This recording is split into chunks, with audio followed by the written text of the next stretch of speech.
Pessoal, então, bom dia. Hoje vai ser particularmente mais difícil falar, né, que embaça ainda mais o óculos aqui com máscara e chovendo desse jeito. Tá dando para ouvir aí? Tá legal o barulho da chuva?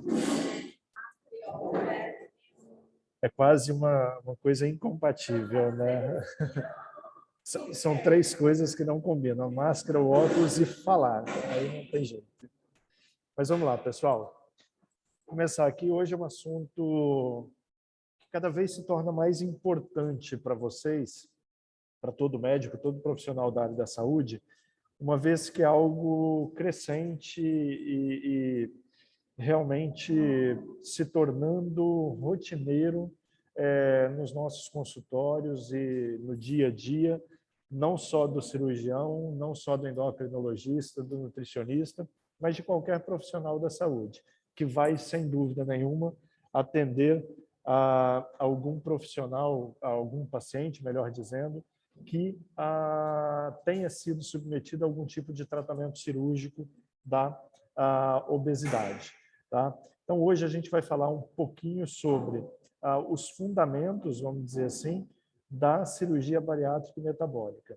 Não é o objetivo que vocês saibam detalhes do processo, mas que ao atender um paciente que tenha sido submetido a um determinado tratamento, você saiba o que aquele paciente tem de alteração no seu trato digestivo e quais as consequências clínicas e metabólicas, vamos dizer assim, que esse indivíduo pode apresentar e que você tem que estar atento sempre, tá bom? Não tem como falar de cirurgia bariátrica sem a gente comentar algo sobre obesidade, né? Obesidade há muito deixou de ser algo estético, vamos dizer assim. Hoje não se discute mais, obesidade é uma doença crônica, tá?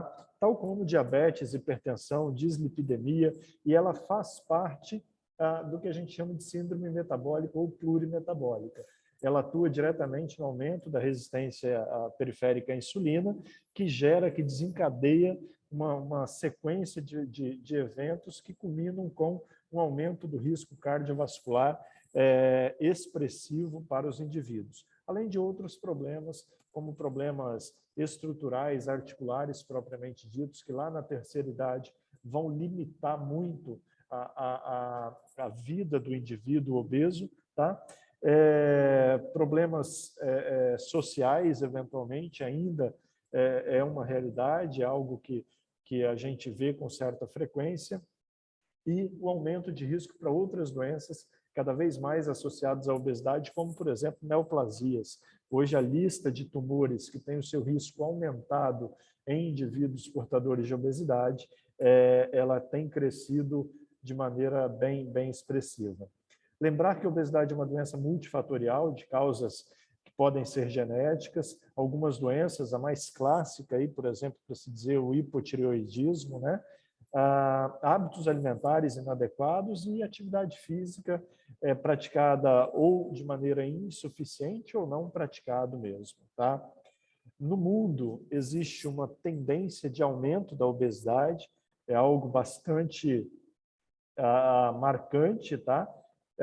Em muito se deve ao estilo de vida atual que as pessoas assumiram, né? Hoje, a gente pega no consultório, hoje é algo mais comum de se ouvir: olha, ganhei tantos quilos durante a pandemia. Alguns aproveitam a desculpa da pandemia, naturalmente, mas o indivíduo que trabalhava, que pegava a bicicleta, que ia para o trabalho, para lá desenvolver as suas atividades e voltava para casa, ele passou a ficar o dia inteiro dentro de casa, trabalhando na frente de um computador, ao lado da geladeira ou do fogão, onde de vez em quando ele vai passar a se alimentar e fica difícil para que ele tenha uma rotina mais saudável, tá? E a obesidade tem acometido todas as faixas etárias, tá? Isso é algo extremamente preocupante, especialmente na população pediátrica. Aquela coisa carinhosa que a gente tem do menininho gordinho, bonitinho, bochechudo, isso é um problema para a idade adulta muitas vezes, tá? A criança obesa tem uma tendência bastante grande de se tornar um adolescente, um adulto obeso, tá? Então, desde a infância, tem que se ter algum cuidado com a alimentação, estimular a atividade física, procurar que a família tenha hábito mais saudável. E, se não tratada, a obesidade traz, sim, diversas consequências, né? As coisas mudam muito, né? Então, assim, uns 3, 4 anos atrás, nesse slide eu colocava aqui aquele joguinho de caçar Pokémon, né? Não existe mais, muda muito rápido, não é isso? Mas o que eu cresci na década de 90, não faz tanto tempo assim, cara. E eu e os meus amigos todos, nossa rotina de final de tarde e a fim de semana era o quê? Jogar futebol, andar de bicicleta, correr, fazer qualquer coisa assim. Tudo bem que foi bastante favorecido pelo fato de eu crescer num sítio, numa fazenda, tá? Então, a liberdade é enorme. Mas hoje, o que se tem muito? A criança dentro de casa. Tenho 2 filhas e vejo isso perfeitamente, né? A gente não deixa ela sair para correr sozinha fora de casa, por medo, por receio, por medo de ser atropelado, por N motivos. Mas aí fica dentro de casa tem a opção da TV, eventualmente sentar e desenhar alguma coisa, que é difícil convencer de fazer sempre, ou de ficar com um tablet, uma tela qualquer em mãos, parada, sentada, tá? Então, os hábitos atuais estão péssimos para as crianças.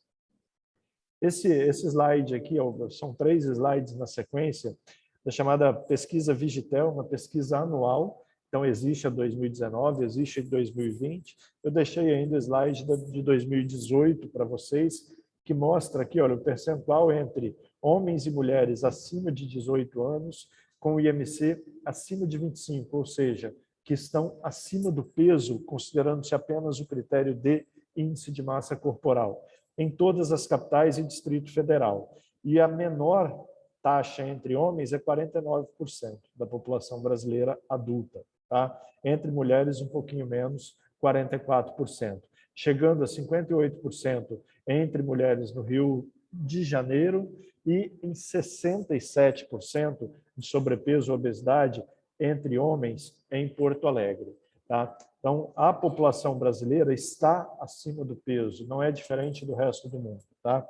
Quando eu considero IMC acima de 30, que aí eu filtro não para sobrepeso e obesidade, e sim só para obesidade, a gente tem aí, variando de 14% entre homens em Aracaju a 27% entre homens em Manaus, e entre mulheres, Palmas com 15%, 25% no Rio de Janeiro. É o índice de obesidade, ou era o índice de obesidade em 2018, segundo essa pesquisa, tá? E aí, o que a gente observa? Olha que interessante, quando a gente vai avaliar o hábito alimentar das pessoas, a gente vê uma associação bem parecida, quer dizer, quem se alimenta pior, os locais onde se alimenta pior têm um ganho de peso maior. Então, as pessoas que comem frutas ou hortaliças pelo menos 5 vezes por semana, tá? O percentual vai aumentando aqui nas cidades que, de um modo geral, tem um peso um pouco mais baixo, tá? E entre mulheres esse índice é maior, mulher tende a comer mais verdura. Quando a gente pega o contrário, né, quem se alimenta mal, melhor exemplo de alimentação ruim, tomar refrigerante, tá? Melhor exemplo de algo péssimo para a saúde, de um modo geral. Então, assim, o índice de pessoas que tomam refrigerante 5 ou mais vezes por semana dispara. Lembra lá que sobrepeso e obesidade era 67% entre homens em Porto Alegre? Olha aí, 30% quase consomem refrigerante quase todo dia. Tá? Então, tem essa relação direta com o hábito alimentar ruim, inadequado também. Lembrar que a obesidade por si só, ela já traz consequências à saúde do indivíduo, tá? Ela já traz de maneira bem direta alterações físicas e metabólicas, funcionais, fisiológicas, que comprometem a saúde do indivíduo.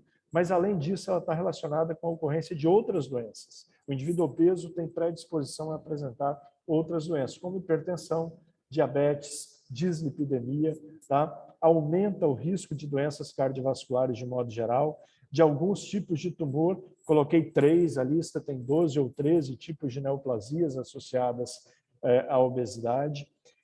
Doenças ortopédicas, principalmente de membros inferiores e coluna, tá?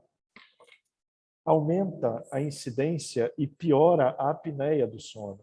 A apneia do sono, a apneia obstrutiva do sono é algo extremamente grave e muito negligenciado. É aquele indivíduo que ronca demais, na maioria das vezes, e ronca de maneira irregular, tá? Ou seja, ele faz períodos de apneia. Qual o problema da apneia? Primeiro, ela promove uma hipoxigenação do sistema nervoso durante o período de sono do indivíduo, né? Durante os períodos de apneia. Segundo, toda vez que ele faz uma apneia, ele tende a superficializar o sono para voltar a respirar. Por isso que ele faz aquela pausa e, de repente, dá aquela roncada funda e volta a roncar um pouquinho e vai parando de novo. Tá? O indivíduo, então, ele não consegue ficar muito tempo na fase REM do sono, que a gente chama, que é o sono que descansa o organismo, que, vamos dizer assim, restabelece as energias. Então, é aquele indivíduo que ronca a noite inteira, a pessoa fala, nossa, mas você dormiu bem essa noite, né? Roncou a noite inteira. E no dia seguinte ele está cansado. Ele entra dentro de um carro, anda 2, 3 quadras, se ele estiver no carona, ele já dorme. E o problema, às vezes ele está dirigindo e dorme. Às vezes ele está no trabalho e dorme. Tá? Por quê? Porque ele é um indivíduo constantemente cansado. A apneia do sono aumenta o risco para diversas doenças e aumenta muito o risco de doenças cardiovasculares. Tá? Então, é um problema sério, muito associado à obesidade. Doença do refluxo, asma, esteatose hepática, infertilidade, tanto masculina quanto feminina, depressão, outras disfunções sexuais, todas têm associação com obesidade. Tá? Como que a gente classifica hoje o peso do indivíduo? Tá? O IMC que a contazinha que a gente faz é o chamado índice de massa corporal, em que eu pego o peso do indivíduo e divido pela altura ao quadrado, né? Altura vezes altura. Tá? Isso vai gerar um número, peso em quilogramas, altura em metros, então é número X quilogramas por metro quadrado de superfície corporal.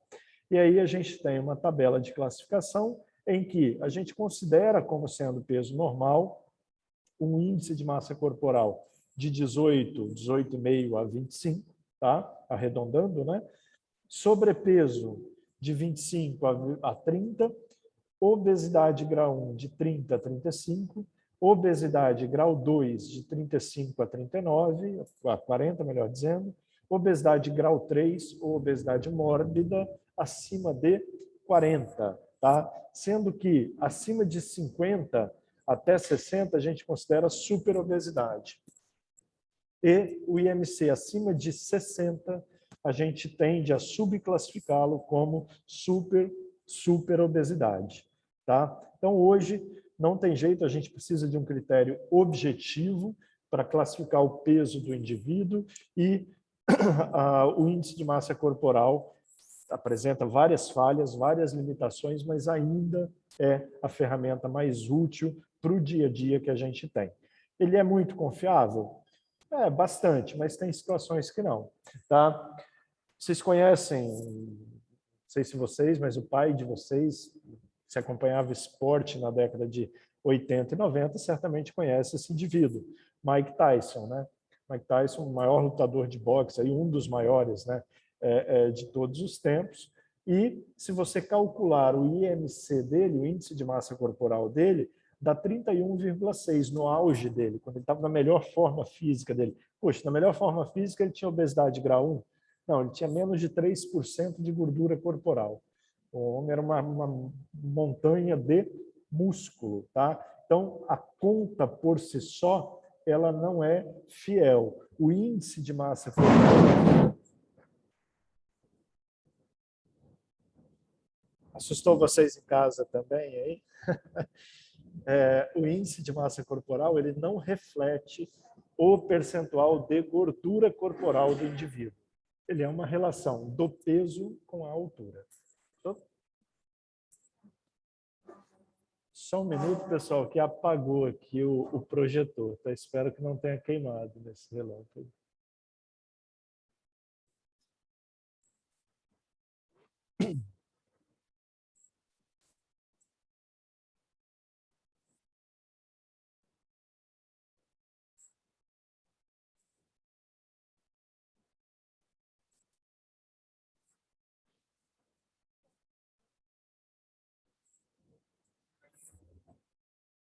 Então,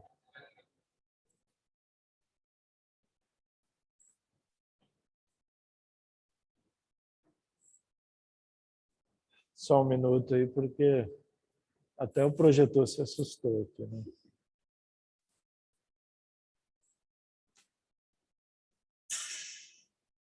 Opa.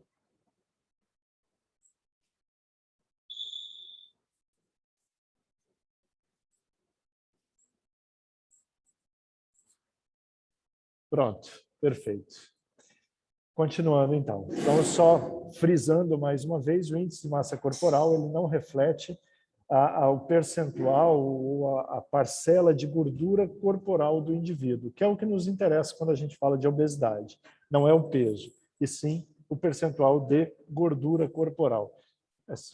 Encosta essa porta para mim, por gentileza.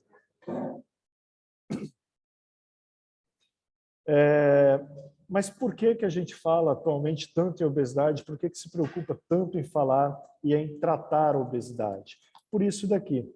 Porque a presença de tecido adiposo, especialmente de obesidade visceral, que a gente chama, que é aquela obesidade intraabdominal, tá?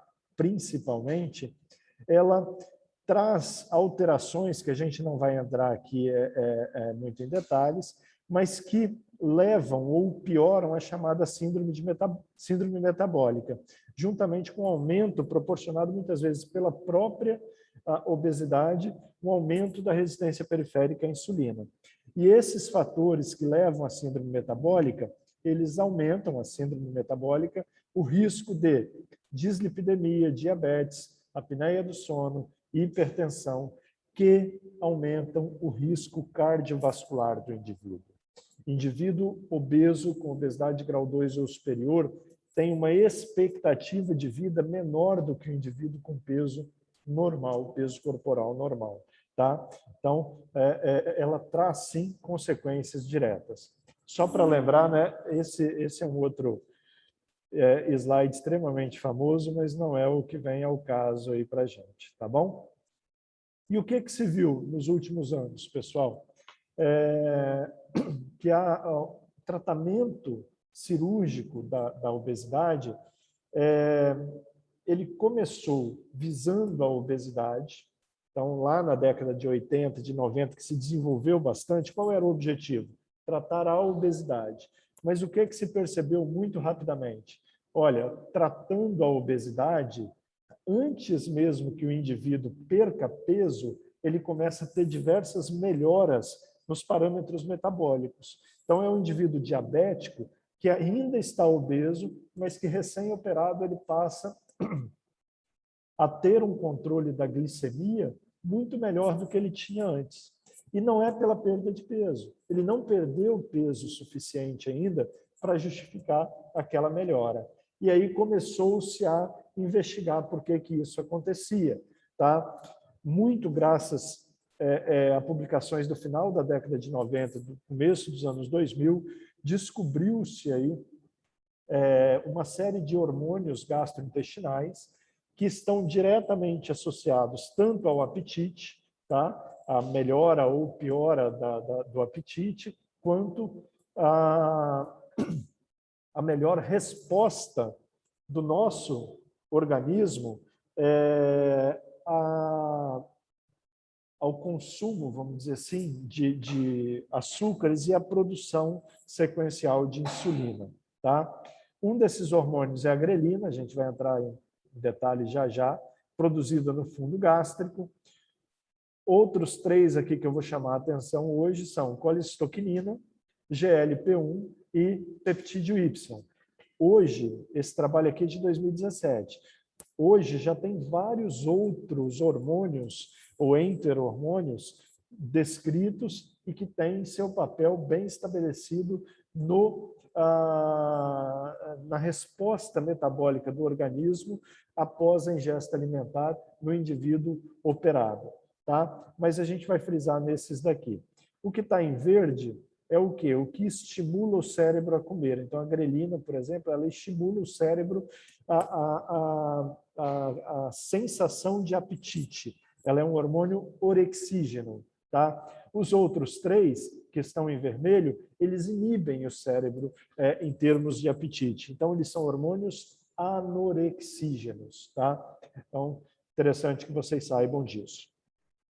Começando aqui pela grelina, tá? É um peptídeo produzido no fundo do estômago, então, que tem um efeito orexígeno, que quando você tem uma perda ponderal induzida por dieta, ela tem uma secreção basal aumentada.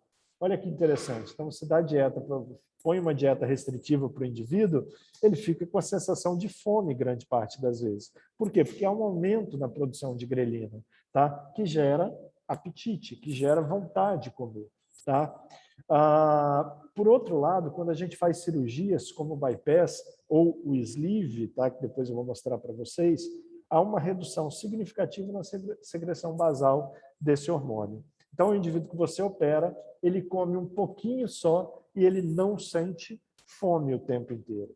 Ele não tem aquela sensação de que precisa comer mais. Tá? Então, após os procedimentos cirúrgicos bariátricos, há um aumento da saciedade por esse motivo, um dos motivos, na verdade. Tá? Então, o que a grelina faz? Lá no cérebro, ela tem um efeito de estimular o apetite. No estômago, o que ela faz? Acelera o esvaziamento do estômago e no pâncreas, ela reduz a produção basal de insulina. Tá? Outros três hormônios aqui que eu vou falar em conjunto, porque eles têm um efeito muito parecido na maior parte do tempo. Peptídeo YY, secretado pelas células chamada L do ilho distal, lá no final do intestino, no período pós-prandial. O estímulo mais importante para a produção de peptídeo YY é a chegada de alimento ao ilho terminal. Tá? Então, a interpretação que o cérebro faz é a seguinte: olha, está chegando alimento aqui no final do intestino, é hora de parar de comer. Tá? Então, ele atua inibindo o apetite, ele atua como um hormônio anorexígeno. Tá? Ele inibe o esvaziamento gástrico, ele lentifica o esvaziamento do estômago. Por que ele faz isso? Exatamente para o indivíduo frear o ímpeto de se alimentar. Então, ele tem um efeito sacietógeno. O peptídeo glucagon-like, ou GLP, tem um, tem dois, tá? Mas o GLP-1, que é o primeiro descrito, secretado após ingesta alimentar, ele também reduz o esvaziamento gástrico, também tem um efeito sacietógeno e após procedimentos bariátricos a produção dele é bastante aumentada, assim como o peptídeo YY. Tá? Colecistoquinina é um peptídeo também sacietógeno, secretado pelas células I do intestino delgado e o estímulo para a produção deles também é a chegada de alimento ao intestino. Também tem os níveis aumentados e também tem efeito sacietógeno, ou seja, os três atuam de uma maneira um pouco parecida, tá? E o que é que eles fazem, então? Ó, colecistoquinina no estômago e no cérebro, né? Aumenta a sensação de saciedade. Lá no estômago e fígado, ele reduz a liberação de glicose, né? A produção de glicemia, a liberação de glicose associada à ingesta alimentar, é uma resposta positiva, principalmente para o indivíduo diabético ou pré-diabético, e ele reduz o esvaziamento gástrico. Assim como, olha, o peptídeo Y, muito parecido, tá, o efeito, e o GLP-1, tá? Também bastante parecido aí. Ele estimula o GLP-1, ele tem um efeito bem descrito, bem interessante, que ele estimula as células beta-pancreáticas. Quais são as células beta-pancreáticas? Aquelas que produzem insulina. Então, olha que interessante. Na cirurgia bariátrica, pelas alterações anatômicas e de trânsito alimentar que a gente faz propositalmente, há um aumento de hormônios que aumentam a produção de insulina. Então, isso que leva a uma resposta precoce do indivíduo diabético, por exemplo, submetido a uma cirurgia bariátrica. Por quê? Porque ele tem essa alteração de trânsito que estimula a melhor produção de a insulina lá pelo pâncreas, que melhora a resposta dessa insulina, de um modo geral, no organismo. Tá? Aí vem a dica, né? Adianta eu fazer cirurgia bariátrica pensando na melhora do diabetes para um indivíduo que já usa insulina há muito tempo? O que um diabetes tipo 2, né, a gente está falando naturalmente, o que significa um indivíduo diabético tipo 2 que utiliza insulina há muito tempo? Que ele já não tem uma produção basal de insulina minimamente necessária. Tá? Ele tem, entre aspas, uma falência pancreática, que a gente chama. Tá? Então, para o indivíduo insulino dependente, essa resposta aqui ela é irrisória, ela é mínima. Tá? Qual é o momento de se operar o indivíduo diabético tipo 2, pensando na melhora do diabetes, antes que ele se torne insulino dependente? Enquanto ele ainda usa os hipoglicemiantes orais ou outros medicamentos aí para o diabetes. Tá? Só aqui, então, um esquemazinho para mostrar para vocês que o que a gente tem aqui. Olha, o hormônio orexígeno ele é produzido na parte proximal, principalmente do trato digestivo, que é no estômago, e os hormônios anorexígenos são produzidos mais na parte final do intestino. O estímulo para a produção de hormônios anorexígenos, o principal estímulo é o alimento chegando àquele sítio de produção, que é o final do intestino. Ora, quando eu faço cirurgia bariátrica, eu acelero a passagem do alimento pelo trato digestivo. E, ao fazer isso, eu faço com que o alimento chegue mais rapidamente ao íleo terminal, jejum e íleo terminal, e, com isso, haja um estímulo precoce à produção desses hormônios anorexígenos. E, além de serem anorexígenos, eles têm um efeito que a gente chama de incretínico. O que é o efeito incretínico dos hormônios, dos enterormônios? É a melhora na produção e na resposta à insulina, basicamente. Então, são hormônios que melhoram a produção de insulina e que melhoram a resposta do organismo àquela insulina produzida. Ok? Então, só mostrando aqui para vocês, né, o que a gente tem de modo geral como efeitos positivos, né? A colistoquinina, GLP-1, peptídeo YY, que tem sua secreção aumentada após procedimentos bariátricos como esse que está representado aqui, que depois eu vou mostrar para vocês. Tá? Tem até um erro no desenho, mas depois eu mostro para vocês. Tá bom? Então, a grelina, por outro lado, ele é um hormônio que tem um efeito negativo na regulação do apetite em termos de tratamento da obesidade. Tá? Por quê? Porque ele é um hormônio que vai estimular a ingesta alimentar dos indivíduos. A grelina, então, ela acelera o esvaziamento gástrico. Tá? Ao acelerar o esvaziamento gástrico, o alimento chega mais rapidamente às partes finais do intestino. Vai haver a produção, então, da colistoquinina, GLP-1, peptídeo YY, entre outros, que vão ter um efeito contrário. Vão frear o esvaziamento gástrico. E, com ele, a sensação de saciedade do indivíduo vem. O indivíduo que está com o estômago mais cheio, ele tem uma sensação de saciedade maior. Além disso, né, dos hormônios que eu mostrei para vocês, existem alguns hormônios produzidos pelo próprio tecido adiposo, que têm efeitos também bem descritos atualmente. Um deles, a leptina, tá, que participa da regulação do estoque de gordura corporal. Tá? É um hormônio que vai reduzir, que vai inibir a secreção basal de insulina, e os seus níveis são reduzidos com a perda ponderal. Então, aqui é um efeito já da perda ponderal. Produz menos leptina, com isso freia menos a produção e a ação da insulina. Tá?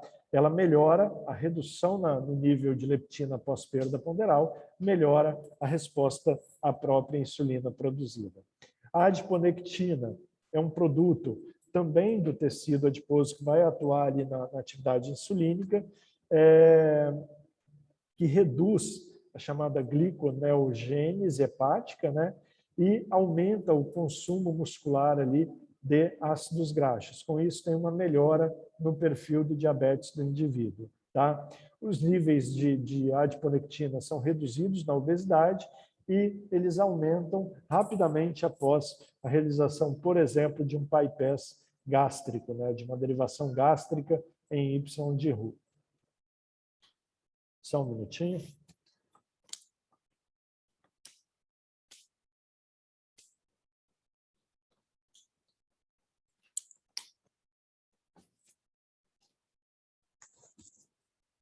Ah, mas então tá tranquilo, né? Vamos tratar a obesidade. Opera todo mundo, né? Tá mostrando que tem um monte de efeito positivo, e a gente pode operar todo mundo que vai ter. Não. O tratamento da obesidade, como que se trata a hipertensão? Medicamento, consultas repetidas com cardiologista, atividade física, consultas periódicas para reajuste de medicação, para avaliação de resposta. Como que se trata diabetes? Controle alimentar, atividade física, consultas regulares com endocrinologista para saber se a resposta do tratamento está adequada ou não. Tá? Citei duas doenças crônicas para vocês. Em um dos primeiros slides da aula, eu falei que a obesidade é uma doença crônica. Então, não há um tratamento que você faça e que resolve que acabou. O indivíduo obeso, ele se trata para a vida inteira. Tá? Ah, ele perdeu peso, está magro. Ele precisa continuar se tratando para continuar magro. Senão, ele volta a engordar. Quem nunca ouviu falar do efeito sanfona, né? Algo mais comum nos consultórios, entendeu? É aquele indivíduo que vai lá na internet, baixa uma dieta maluca, né, para não usar outro termo, e aí faz aquela dieta absurda, perde 10 quilos em um mês, aí no mês seguinte ele resolve que está muito mais triste do que ele era antes, e aí ele passa um mês indo na churrascaria, no rodízio, fazendo qualquer coisa. E aí ele engorda de novo. E assim ele vai. Então, o tratamento da obesidade, ele é multidisciplinar e é a longo prazo. Ele não é algo curto, tá? Não é uma corrida de 100 metros, é uma maratona o tratamento da obesidade. Tá? Requer nutricionista para uma reeducação alimentar. Nutricionista não é para passar dieta. Tá? Se alguém tem esse conceito de nutricionista, está completamente equivocado. Nutricionista é para reestruturar a alimentação do indivíduo. É algo que ele consiga fazer daqui a 10 anos, que ele consiga continuar fazendo 10, 15 anos depois. Então, isso não é uma dieta, isso é uma reeducação alimentar. Educador físico, tá? Você coloca um indivíduo obeso, grau 3, falando, você tem que correr no parque, cara. Ele volta na semana seguinte, eu trabalho numa clínica, no meu consultório é junto com um monte de ortopedista, dentro de uma clínica ortopédica. O que é a coisa mais comum de se ver? Indivíduo com obesidade, com sobrepeso, com problema de joelho, de tornozelo e tudo, por prática inadequada de atividade física. Tá? Então, um educador físico para fazer um planejamento do tratamento para você e para seguir, para você, para o paciente. Endocrinologista. Você precisa ver se a obesidade desse indivíduo é uma obesidade desencadeada ou piorada por alguma doença endocrinológica de base que o indivíduo tem. E se for, tem que tratar, senão não adianta, você vai ficar enxugando gelo. Psicólogo, psiquiatra, muitos indivíduos obesos têm a obesidade associada a distúrbios psicológicos, emocionais. Então, é um indivíduo que come mais quando está ansioso, é um indivíduo que quando fica sob pressão em algum local, o que ele vai fazer? Vai a um rodízio no final do dia. Entendeu? Então, é muito comum isso. Precisa ter acompanhamento psicológico, entre outros. Tá? E o cirurgião? O cirurgião entra para casos muito pontuais. Tá? Cirurgia, ela não é a primeira opção de tratamento da obesidade, nunca vai ser. Tá? Ela é a última opção de uma sequência de tratamentos tentados anteriormente com falha. Tá? E não é a última no sentido de fez, terminou. Não, ele fez, vai perder peso e vai continuar se tratando.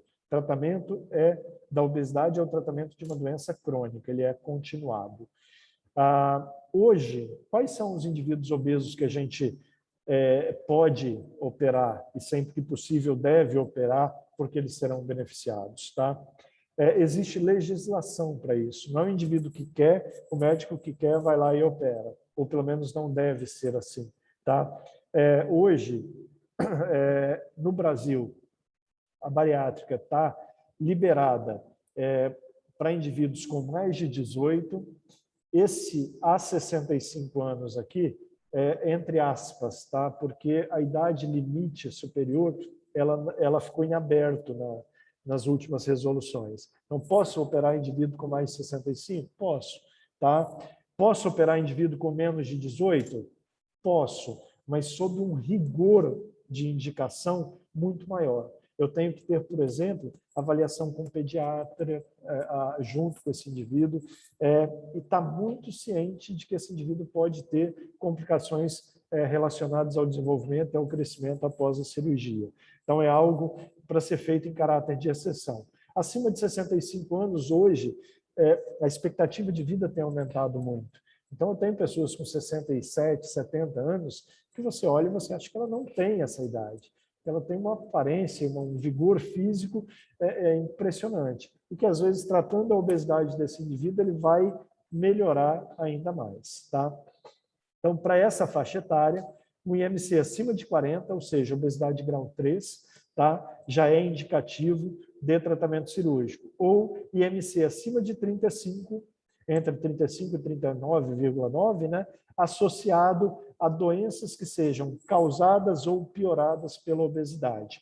Quais são as principais? Hipertensão arterial sistêmica, diabetes mellitus tipo 2, dislipidemia, tá? A aterosclerose, de modo geral, apneia do sono e osteoartrite de articulações de membros inferiores. Tá? Na verdade, principalmente osteoartrose, tá? Que é algo mais crônico. Esses indivíduos automaticamente são candidatos? Não. Eles devem ter uma falha de tratamento clínico por pelo menos 2 anos anteriormente. E precisam que tenham obesidade há pelo menos 5 anos. Então, não é um indivíduo que ganhou peso na pandemia que vai ser submetido à bariátrica agora. É o indivíduo que já era obeso. Tá? Esse indivíduo que ganhou peso agora na pandemia, ele tem que se tratar clinicamente, com equipe multidisciplinar. Daqui a alguns anos, se ele não tiver sucesso no tratamento, ele pode se tornar um candidato ao tratamento cirúrgico. Tá? Tem que ter avaliação pela equipe multidisciplinar. Nenhum convênio libera tratamento cirúrgico sem um laudo de nutricionista ou nutrólogo, mas ideal que seja nutricionista, psicólogo, endocrinologista e cirurgião. Tá? Então, tem que ter, no mínimo, laudo desses especialistas. Tá? E o indivíduo tem que ter uma capacidade cognitiva que permita a ele entender o que vai acontecer com ele. Então, pessoas que têm um déficit cognitivo não são candidatas ao tratamento cirúrgico. Por quê? Porque ela vai ter mudanças importantes no seu funcionamento do trato digestivo, na sua vida depois, e ela precisa entender e participar disso. Tá bom? Em 2015, o Conselho Federal de Medicina, por essa resolução, né, a 2131, aumentou o número de doenças associadas. Se antes eram aquelas 5 ali que eu mostrei para vocês, hoje são 23 ou 24, se não me engano, que estão associadas diretamente à obesidade e que no indivíduo com obesidade grau 2 já justificam o tratamento cirúrgico. Tá? Então, em vez de ser só hipertensão, diabetes, dislipidemia, apneia do sono e osteoartropatias, né? Todas essas daqui da lista são também consideradas. Tá? Isso vale para o Conselho Federal de Medicina. Isso ainda não está incorporado adequadamente pela ANS. Tá? Vocês vão ver que medicina tem muita burocracia. O que isso significa na prática? Que os convênios de saúde não são obrigados a dar cobertura para tudo isso ainda.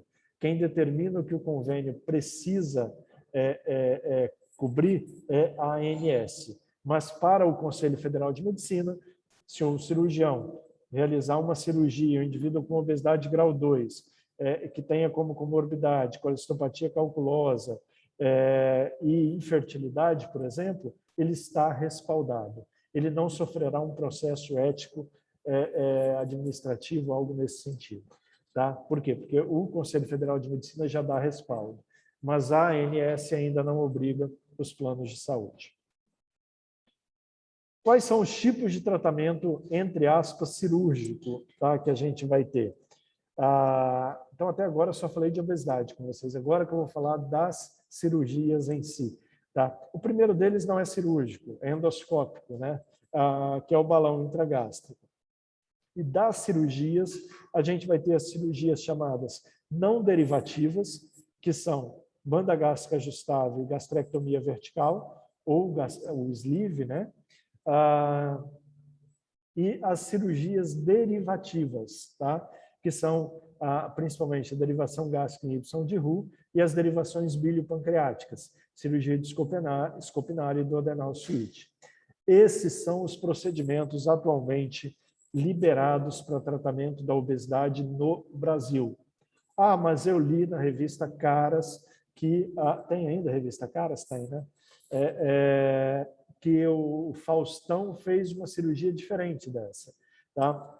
Então, existem outras cirurgias que atualmente no Brasil são vistas como em protocolo de estudo, tá? Que ainda não são liberadas, ainda não são chanceladas pelo Conselho Federal de Medicina e pela Sociedade Bariátrica de Cirurgia, Sociedade Brasileira de Cirurgia Bariátrica Metabólica para uso rotineiro. Atualmente são apenas estas, tá? Qualquer outra não deveria ou não pode, não deve ser cobrada do paciente. Por exemplo, ele precisa estar ciente de que ele está em um protocolo de estudo, tá? Então, que infelizmente a gente vê que nem sempre funciona dessa maneira, mas deveria ser. Primeira delas, então, do balão eu não vou falar para vocês, porque não é um procedimento cirúrgico, tá? Vou passar direto para cirurgias não derivativas. Primeira delas, banda gástrica ajustável. É uma prótese siliconada inflável que a gente coloca ao redor do fundo gástrico, tá? Pode ser feito por videolaparoscopia, tem como vantagem não haver secção do estômago, não altera o trato digestível, ela é completamente reversível, você pode retirar no momento que você quiser, e ela é ajustável, tá? O indivíduo fica com um dispositivo implantado no subcutâneo dele, tá? Na parede abdominal, e esse dispositivo se conecta com a banda propriamente dita lá ao redor do estômago. E aí você pode insuflar ou desinsuflar essa banda por esse dispositivo no subcutâneo do indivíduo. Parece maravilhoso, né? Algo tem baixa perda ponderal, eu estou querendo tratar a obesidade. Para indivíduos que têm refluxo, ela piora demais o refluxo, tá? Pode deslizar e erodir a parede do estômago, ela sai do local e traz complicações, e não é incomum, infelizmente, e tem uma ação apenas restritiva, ela não tem nenhuma alteração naqueles hormônios digestivos, de forma que está em desuso no mundo inteiro, está caindo em desuso. É um tratamento que em breve deve ser interrompido, inclusive. Tá? Esse é o dispositivo. Tá? Então, a banda que fica lá ao redor do estômago, o dispositivo que é implantado no subcutâneo, ela fica ao redor do fundo gástrico, e lá nesse dispositivo você insufla ou desinsufla com água destilada essa síntese, né, ao redor do estômago. Tá bem? Volto a dizer, é um dispositivo em desuso, cada vez menos utilizado. Diferente desse dispositivo, dessa cirurgia, que é a gastrectomia vertical, que é uma cirurgia também não derivativa. O que é uma cirurgia não derivativa e derivativa, né? Só para ficar claro para vocês. Derivativo se refere a alterações no trânsito do alimento. Então, aquelas cirurgias que eu mexo nas alças intestinais são cirurgias derivativas. Aquelas que eu mexo só no estômago são cirurgias não derivativas, tá? Então, a cirurgia da gastrectomia vertical ou sleeve, tá? É uma cirurgia não derivativa em que a gente faz a ressecção, eu retiro, tá? Cerca de 70, 80, até um pouco mais, às vezes, do volume do estômago do indivíduo, tá? Tem um efeito restritivo, mas eu retiro o fundo gástrico, que é o local que mais produz grelina, que é um hormônio orexígeno. Então, ele tem um efeito endocrinológico também, tá? É amplamente utilizada no mundo, está em ascensão, cada vez mais tem sido utilizada. É uma cirurgia que tem algumas vantagens, por exemplo, não excluir o duodeno do trânsito alimentar. Duodeno talvez seja a principal área de absorção de nutrientes e oligoelementos do nosso trato digestivo. Tá? Então, se eu não excluo o duodeno, se o alimento passa pelo duodeno, o indivíduo tende a ter menos complicações nutricionais. Tecnicamente, em tese, é mais fácil que uma cirurgia derivativa e ela pode até permitir no futuro, o indivíduo emagreceu e voltou a ganhar peso, eu posso transformar o sleeve no bypass. Eu devo fazer um sleeve pensando nisso? Não. Eu estou operando o indivíduo querendo que ele fique magro, mas existe sim essa possibilidade. Desvantagens: é irreversível. O sleeve se tirou um pedaço do estômago, então não se volta atrás, tá? Tem risco de fístula, como praticamente todas as outras.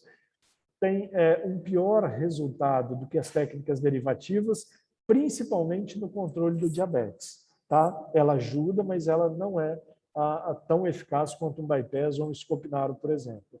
Tem maior reganho de peso a longo prazo, aparentemente, tá? E piora a doença do refluxo.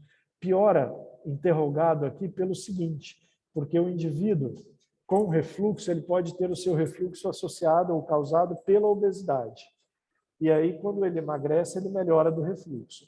Por outro lado, na cirurgia do sleeve, eu retiro o fundo gástrico. Então, aquele mecanismo da prega de Gubarov, vamos dizer assim, que é a vista interna do ângulo de riso do estômago ali, dele ser comprimido e conter o refluxo no indivíduo com o estômago cheio, ele desaparece.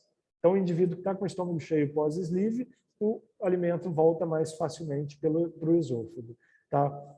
Então, é interessante porque assim, o sleeve tanto pode melhorar, quanto pode piorar a doença do refluxo do indivíduo, a depender de qual desses mecanismos se sobressaia.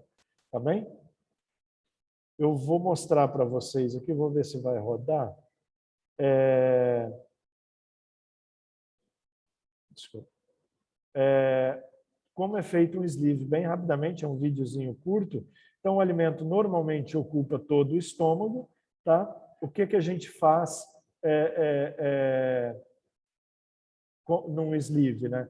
A gente vai seccionar o estômago, tirando todo esse segmento aqui.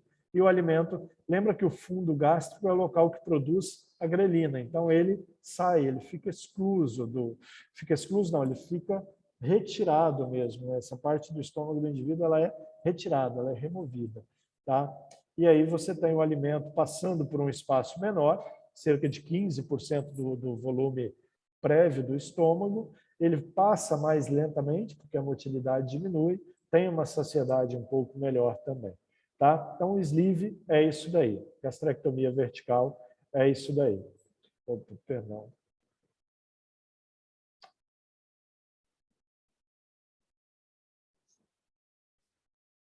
Principais complicações: necessidade de reoperação por algum motivo, reganho de peso, algo nesse sentido, fístula em torno de 0,5%, tá? Entre outras. Tá? Cirurgias derivativas, tá? Ou seja, aquelas que eu mexo no trânsito alimentar do indivíduo. Tá? A mais famosa, a mais realizada, e que até pouco tempo no mundo era a cirurgia bariátrica mais realizada, é a derivação gástrica em Y de Roux, ou bypass gástrico, ou alguns ainda vão chamar, porque ficou muito popularizada com esse termo, de cirurgia de Fobbe e Capella, que foram as pessoas que trabalharam muito na década de 80 e 90 ali para popularização dessa cirurgia. Tá? A gente faz uma confecção de uma bolsa gástrica, chamada pouch gástrico, com 30, 50 ml de capacidade, associada a uma anastomose gastrojejunal em Y de Roux. É um procedimento que tem efeito restritivo, efeito hormonal importantíssimo e efeito desabsortivo. Isso daqui, desculpa, eu preciso atualizar, tá? É força do hábito.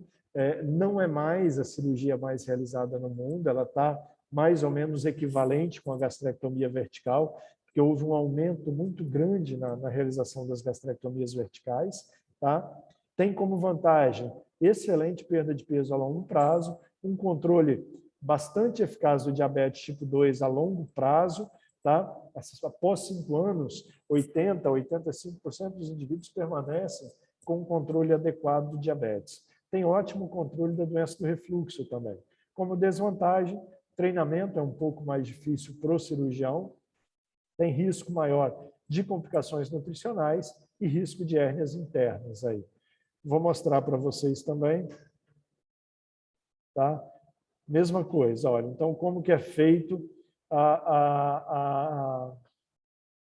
o bypass? A gente faz essa secção, essa parte do estômago a gente chama de excluso, mas ele não é retirado do indivíduo, ele fica lá, ele só é separado do pouch gástrico, e aí a gente pega uma alça do jejum, faz uma anastomose aqui em cima, no pouch gástrico, e esse conteúdo gástrico que vai ser produzido, principalmente o conteúdo biliar, ele vai se juntar aqui, olha, através de uma anastomose enteroentérica em Y de Roux, de forma que o alimento desce por aqui e o conteúdo biliopancreático enzimático só vai encontrar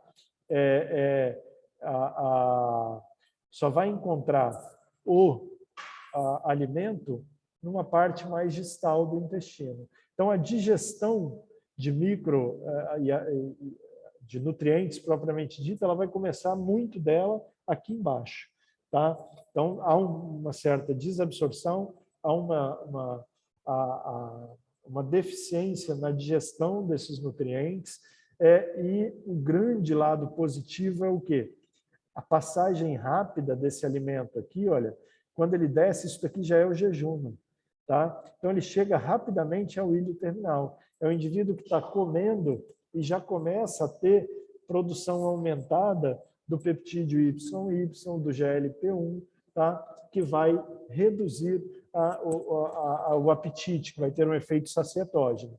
Lado ruim é o quê? O alimento passa aqui pelo jejum, né? Igual a gente viu, cadê? O alimento passa aqui, mas ele não passa pelo duodeno, que é o principal sítio de absorção de micronutrientes que o indivíduo tem. E aí, se ele não passa por ali, a chance dele ter deficiência nutricional no futuro é bastante grande. Tá? Então, a septação, a separação do fundo gástrico, ela reduz a produção da grelina. Isso é bem interessante, é um efeito muito interessante do bypass ou das outras cirurgias derivativas. Tá? Do bypass, acredite-se o quê? Que a própria septação, a separação, reduz o estímulo do sistema nervoso para o fundo gástrico para a produção de grelina. Entendeu? Já que fica separado. O alimento não chega até o fundo gástrico e nem os estímulos do sistema nervoso autônomo, né? Você separou aquela área ali, tá bom? De complicações, observem que grande parte das complicações são nutricionais, então a gente precisa acompanhar muito de perto esses pacientes, o indivíduo precisa tomar suplementação de vitaminas todos os dias, a vida inteira depois. Ah, mas vai tomar remédio a vida inteira? A resposta que eu dou para os pacientes é o seguinte, que não chega a ser remédio, ele vai tomar suplementação de vitaminas, e que certamente é melhor do que tomar um antihipertensivo ou 2, um hipoglicemiante ou 2, e daqui a uns tempos está tomando insulina também.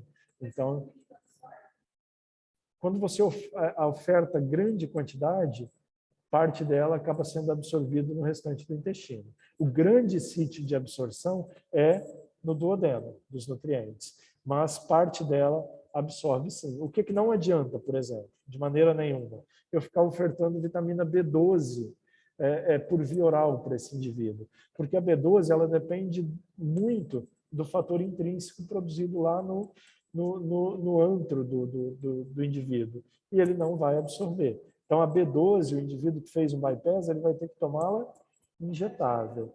Tá? A sulfato ferroso, alguns indivíduos têm uma dificuldade grande de absorção no intestino mais distal, ali no jejum, intestino mais distal. Ele acaba tendo que fazer o quê? Eventualmente tomar suplementação periódica, de vez em quando tomar endovenoso. Então, assim, tem que acompanhar o indivíduo e tem que corrigir esses distúrbios antes que eles se agravem. Isso é fundamental. O indivíduo tem que saber disso. Então, ele não vai, é um indivíduo que não vai ter alta nunca. Ele vai acompanhar a vida inteira com o cirurgião, com o endocrinologista, com o nutricionista, com todo mundo. Tá? Cirurgia de Scopinaro, tá? A cirurgia de Scopinaro ela é uma gastrectomia parcial. Depois eu mostro como ela é feita. Ela não é vertical, ela é transversal. É diferente da gastrectomia vertical lá do sleeve, tá? Associada a uma anastomose gastroileal, ou seja, é lá no final do intestino, cerca aí de 50 a 100 centímetros da válvula iliocecal. Então, ela é uma cirurgia muito desabsortiva. O alimento mal passou no estômago e já está lá no ilho terminal. Ele perde grande parte do trânsito alimentar dele. É um procedimento atualmente pouco utilizado. Como vantagem, a grande vantagem é que é a cirurgia que talvez tenha o melhor controle do diabetes a longo prazo. Tá? Por outro lado, ela tem como grande desvantagem muitas complicações nutricionais, por ser muito desabsortiva, e os pacientes têm uma queixa que a gente tende a não valorizar, mas que, por vezes, piora muito a qualidade de vida. O odor das fezes. A família, muitas vezes, reclama. Olha, não dá para conviver com ele, porque é insuportável, sabe? E por que isso acontece? Porque o alimento chega não digerido ao cólon, literalmente apodrece, né? No trato digestivo dele, grande parte da alimentação. Então, é uma cirurgia que tem esse lado ruim, vamos dizer assim. Tá? Para casos bem pontuais, quando bem indicada, ela tem um resultado muito bom. Tá? Principalmente no controle do diabetes. Então, ela é feita assim, ó, faz uma gastrectomia, retira-se um pedaço, e faz uma anastomose lá no ilho terminal, lá embaixo. Tá? Não é tão pertinho da válvula aqui, é só para vocês perceberem. Essa distância aqui tem 50 a 100 centímetros. Outra cirurgia, que também não é tão realizada, mas é uma cirurgia bem interessante, o chamado duodenal switch, tá? Em que se faz uma gastrectomia vertical, igualzinha à do sleeve, tá? Faz uma secção na primeira porção duodenal e uma anastomose duodeno-ileal, a mais ou menos 200, 250 centímetros da válvula iliocecal. Tá? Então, é um procedimento que tem ações restritivas, hormonais e desabsortivas. Vantagem, menor efeito colateral do que a Scopinaro, ela tem uma parte metabólica tão boa quanto a Scopinaro, mas um efeito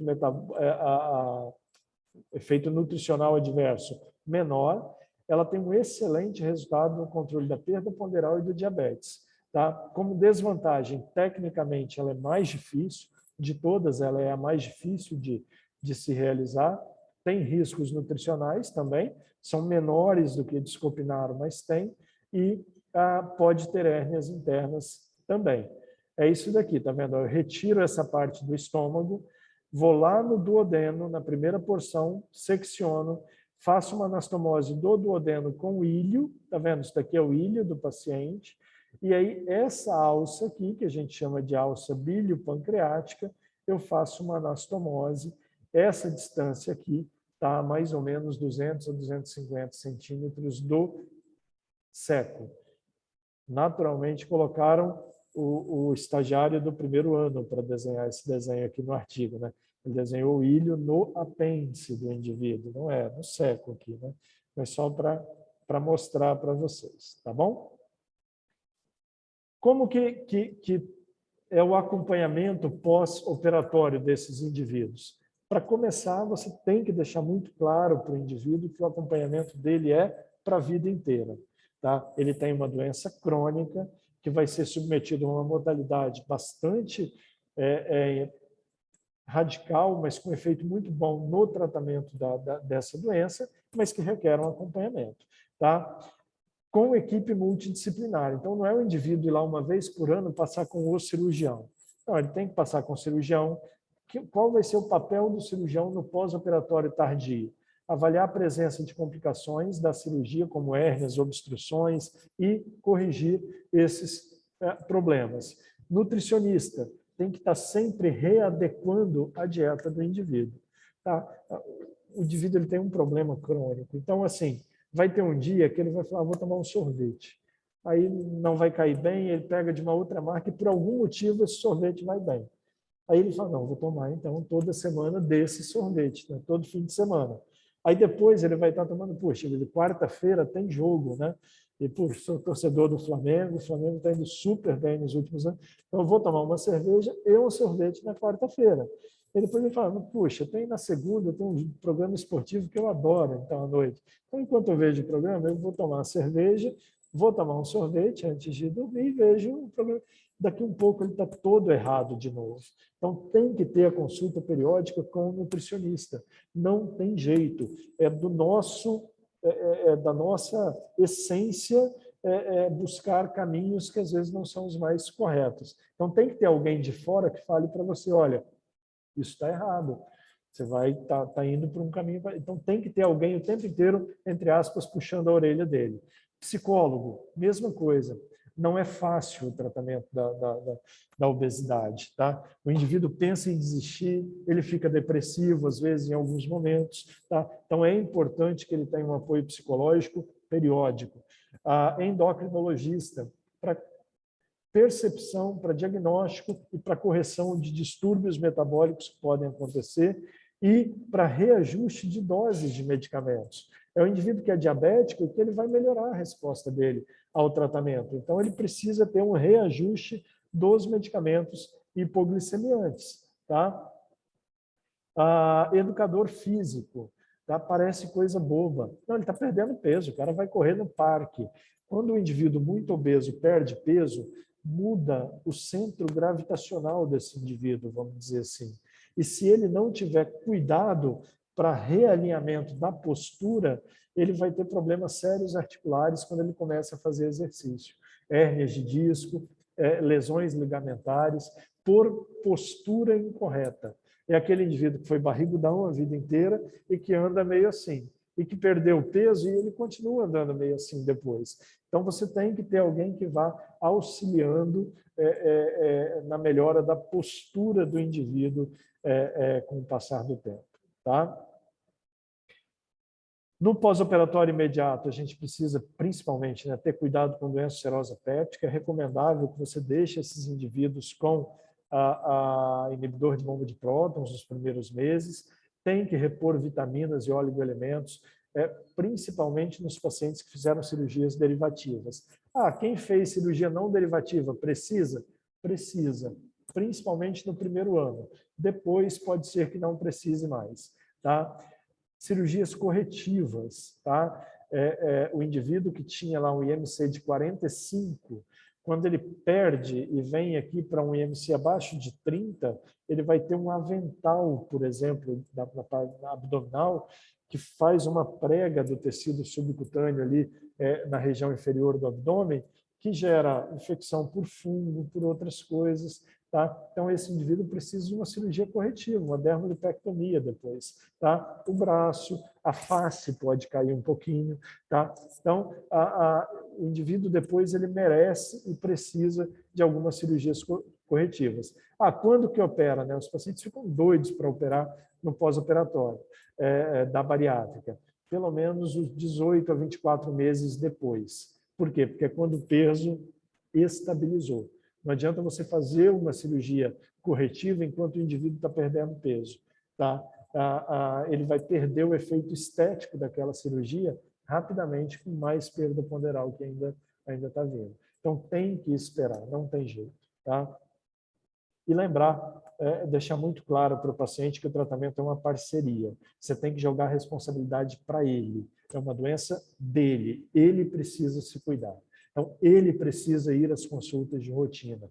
Ele precisa tomar a suplementação de vitaminas. Ele precisa fazer atividade física. Se ele não fizer a parte dele, ele vai ganhar peso. Ele vai ter a perda de todo o benefício que a cirurgia trouxe com alguns anos. Tá? Então, não é um tratamento definitivo, não é um tratamento que não tem falha. A falha depende demais, está muito associada com o não acompanhamento com a equipe multidisciplinar.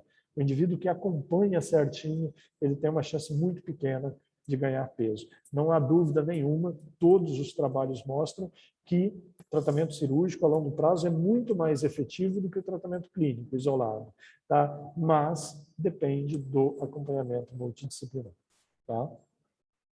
Um adendo dessa aula é o seguinte, que a gente chama de cirurgia metabólica, tá? Propriamente dita. Os cirurgiões bariátricos eles costumam dizer o seguinte, a cirurgia bariátrica ela mirou na obesidade, né, na perda de peso, e acabou acertando as comorbidades, as doenças associadas à obesidade. Então, é um tratamento que tem ótimo controle para hipertensão, para dislipidemia, para a apneia do sono e, principalmente, para o diabetes mellitus tipo 2 a curto, médio e longo prazo. Tá? E isso não é mérito, vamos dizer assim, só da perda ponderal, e sim daquelas alterações hormonais que a gente comentou para vocês anteriormente. Tá? Mas por que melhora tanto o diabetes? Isso daqui eu vou citar para vocês mais em termos de provas, de concursos, que às vezes aparecem esses termos, tá? Não que façam muita diferença para vocês agora. O que acontece? Existem duas teorias para explicar a mesma coisa. Tá? Parece estar dizendo a mesma coisa, mas não estão. A teoria do intestino proximal e a teoria do intestino distal, para explicar o bom efeito metabólico dessas cirurgias. O que diz a cirurgia, a teoria do intestino proximal? Que a não passagem do alimento pela parte proximal do intestino é que gera toda essa cascata positiva de efeitos metabólicos. Tá? Por outro lado, o que diz a teoria do intestino distal? Que a chegada rápida do alimento ao intestino distal é que desencadeia essa cascata. Tá? No fundo, as duas teorias se complementam. Tá? Tanto a não passagem do alimento pelo intestino proximal quanto a sua chegada rápida ao intestino distal desencadeiam efeitos positivos na produção das substâncias incretínicas, aquelas que melhoram a resposta do indivíduo à insulina, basicamente. Esse gráfico aqui eu acho ele bem interessante, porque observem que a cor, olha, ela é associada com cada tipo de cirurgia, tá? E aqui é gastrectomia vertical, banda gástrica amarelo, verde, gastrectomia vertical, bypass em azul e derivação bilipancreática em vermelho. Aqui o pontinho é que não tem efeito, tá? Não modifica, mais é que tem um efeito positivo e menos é negativo. E aí você avalia, olha, os diferentes processos, né, associados à perda ponderal ou independentes da perda ponderal. Por exemplo, ó, a restrição, deixa eu só ver aqui, produção hepática de glicose não muda na banda gástrica, tá? Perdão. Mas todas as cirurgias derivativas, inclusive a não derivativa, têm efeitos positivos aqui em termos de resposta a essa produção. Tá? E o tamanho da bolinha tem a ver com o efeito da cirurgia. Olha aqui, a magnitude da perda ponderal a longo prazo. A cirurgia que mais tem efeito positivo na manutenção é a derivação bilipancreática. tá? As outras têm um efeito menor, sendo que a banda gástrica tem um efeito menor de todas. Então, você consegue visualizar bem esse efeito das cirurgias. Baseado nessa parte metabólica e nas diversas evidências científicas que surgiram, em 2017, o Conselho Federal de Medicina aprovou aqui no Brasil o uso da cirurgia para tratamento de indivíduos com diabetes mellitus tipo 2, que tem um índice de massa corporal de 30 a 34,9, ou seja, para indivíduos com obesidade grau 1. Quando a gente fala de cirurgia metabólica, simplesmente, é a isso daqui que eu estou me referindo. Tá? Acima de 35 já era reconhecido, já era obesidade grau 2 com comorbidades. O que se fez em 2017? Expandiu-se isso para especificamente diabetes mellitus tipo 2, tem os critérios para você incluir o indivíduo, tá? Com índice de massa corporal compatível com obesidade grau 1.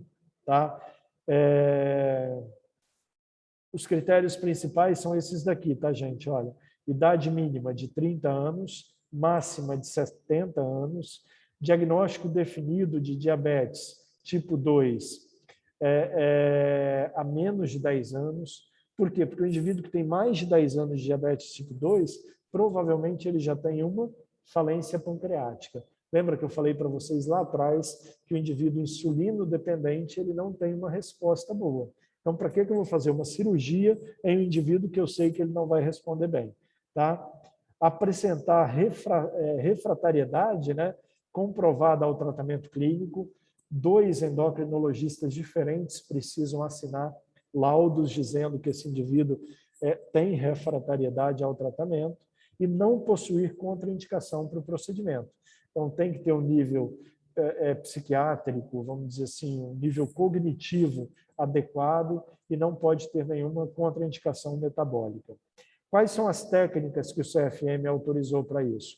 Derivação gástrica em Y de Roux, a mesma que eu mostrei para vocês há pouco, bypass, e quando ela não for possível por algum motivo, se realiza então a gastrectomia vertical.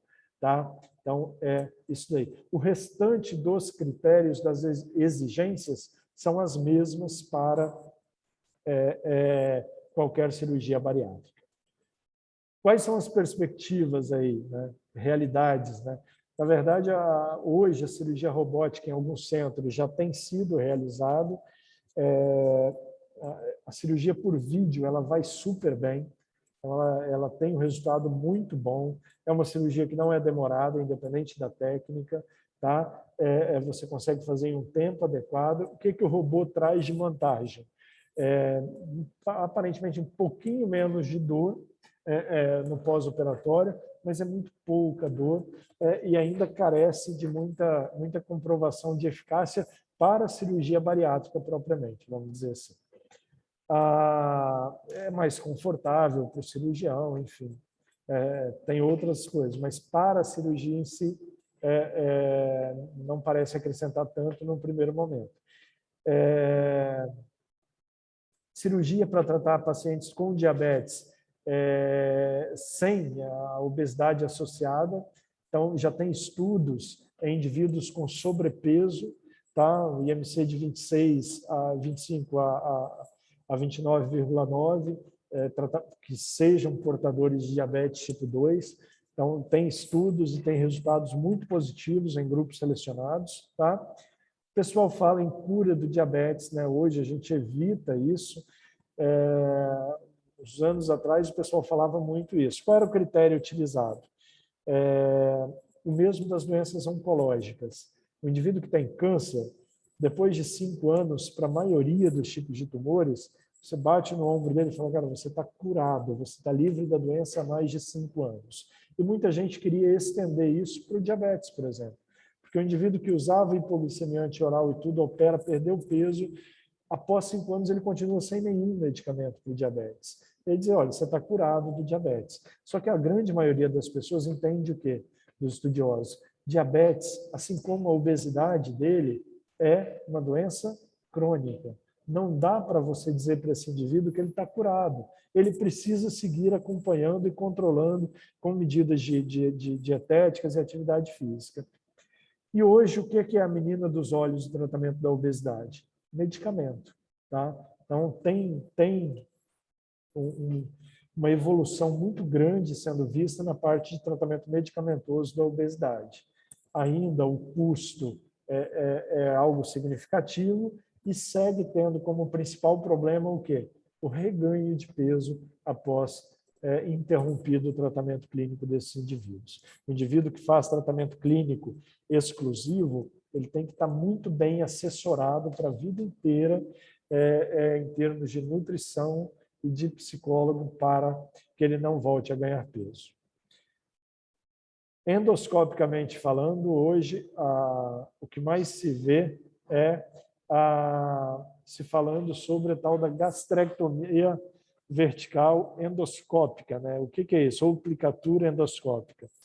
Por via endoscópica, você vai entrar no estômago do indivíduo, realizar uma endossutura gástrica, tá? Que reduz o volume, a capacidade gástrica desse indivíduo. É um tratamento que aparentemente tem bons resultados para grupos bem específicos de pacientes. Ainda não está chancelado pelo Conselho Federal de Medicina para uso rotineiro, ainda, em tese, é um tratamento, é uma técnica em estudo, mas que parece ser bastante promissora. Um grupo, o pessoal aqui do Brasil, que tem desenvolvido muito essa técnica lá em São Paulo, resultado bem interessante, você reduz. Então, para indivíduos com obesidade grau 1, por exemplo, que não são candidatos ao tratamento cirúrgico, essa técnica talvez seja algo bem interessante. Tá? É a endossutura gástrica. O que a gente precisa deixar claro para o paciente? Que não é esse o objetivo da cirurgia. Tá? Não é esse o objetivo do tratamento da obesidade. O tratamento da obesidade é a perda ponderal com saúde, tá? Tirando o indivíduo de uma situação de obesidade com diversas doenças associadas. A cirurgia bariátrica é um dos caminhos, é uma das alternativas que o indivíduo pode apresentar, tá bom? Essa frase eu gosto muito de falar para os pacientes, inclusive, entendeu? Que não dá para você colher o fruto de algo que você não plante e não cuide diariamente, entendeu? Aí é meio que roubar o fruto do vizinho, né? Não espere por isso, você precisa ter o teu próprio cuidado. Certo? Deixa eu interromper aqui. De casa, alguma dúvida?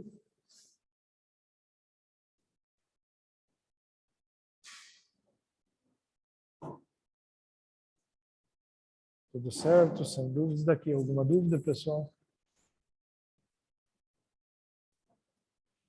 Então tá joia. Pessoal, bom fim de semana para vocês. Até semana que vem.